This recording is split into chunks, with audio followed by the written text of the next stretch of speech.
नमस्कार, आप सभी लोगों का स्वागत है हमारे खास प्रोग्राम में। प्रिय दर्शकों, आज के इस वीडियो के माध्यम से हम लोग चर्चा करेंगे पाठ संख्या 32 के बारे में।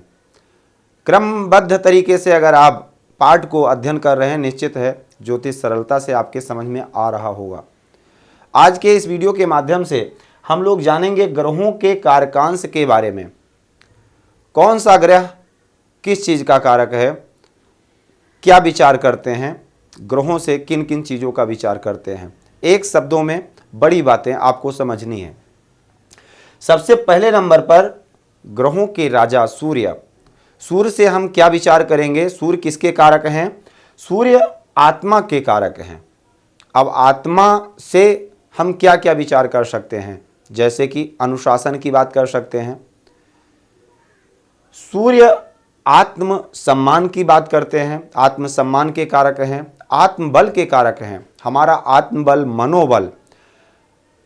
आपने देखा होगा कुछ लोग शरीर से हष्टपुष्ट होते हैं, ताकतवर होते हैं, लेकिन आत्मबल बहुत कमज़ोर होता है। लड़ने झगड़ने से बहुत दूर भागते हैं। अगर लड़ाई झगड़े की बात आएगी तो सबसे पहले वो किनारे हो जाएंगे, तो उनका आत्मबल कमज़ोर होता है। कुछ लोग देखने में बहुत कमज़ोर होते हैं, लेकिन फिर भी लड़ाई झगड़े में सबसे आगे होते हैं। जहाँ पर भी आत्मसम्मान या आत्मसम्मान की बात आएगी, वहाँ पर वो सबसे पहले कूद जाते हैं।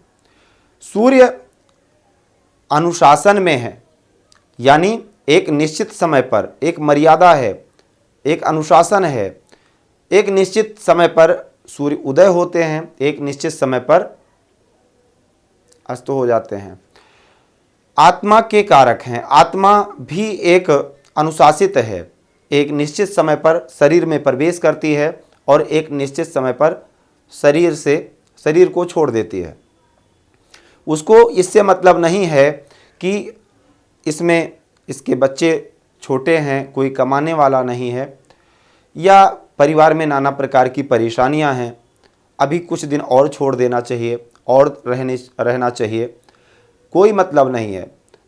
जिस समय जिस घड़ी आत्मा को शरीर को छोड़ना है वो छोड़ देगी। इसलिए आगे और समझेंगे विस्तार से। सूर्य को हार्ट का कारक इसीलिए माना जाता है कि जब तक हार्ट चल रहा है मनुष्य जिंदा है।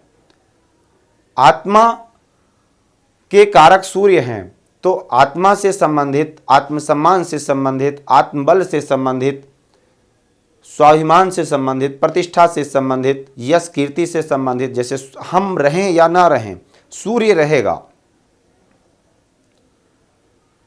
हम रहें या ना रहें सूर्य रहेगा। अगर कोई भी प्रतिष्ठा हमको मिलती है, कोई भी पद प्राप्त करते हैं, कोई भी सम्मान प्राप्त करते हैं, तो हम रहें या ना रहें हमारा नाम रहेगा।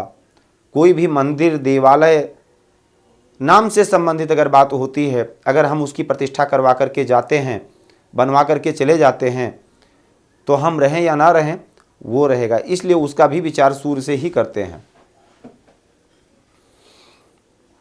तो सूर्य अनुशासन की बात करते हैं, सूर्य आत्मा के कारक हैं।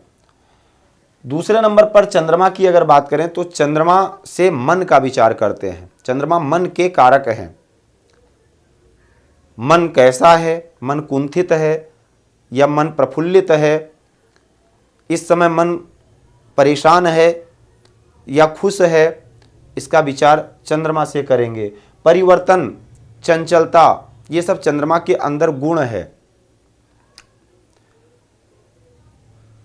मंगल से हम लोग बल की बात करते हैं। बल किसी भी प्रकार का क्यों ना हो। अब बल में एक शब्द है, लेकिन हर प्रकार का, चाहे वो भाइयों का बल हो, शारीरिक बल हो, सत्ता का बल हो, धन का बल हो, प्रॉपर्टी का बल हो, बल जितने भी प्रकार के हैं, जहाज आदि इत्यादि, कोई भी ट्रेन है, ट्रेन भी बल से चलती है। बल कहाँ, जहाँ पर भी बल प्रयोग किया गया, जैसे मान लीजिए वास्तु या मकान से संबंधित आप बात करते हैं, तो अगर पत्रिका में मंगल कमजोर है तो मकान निश्चित है, मकान के जो पिलर हैं वो कमजोर हैं, या बिना पिलर के मकान बनाया गया है, क्योंकि मंगल पिलर है।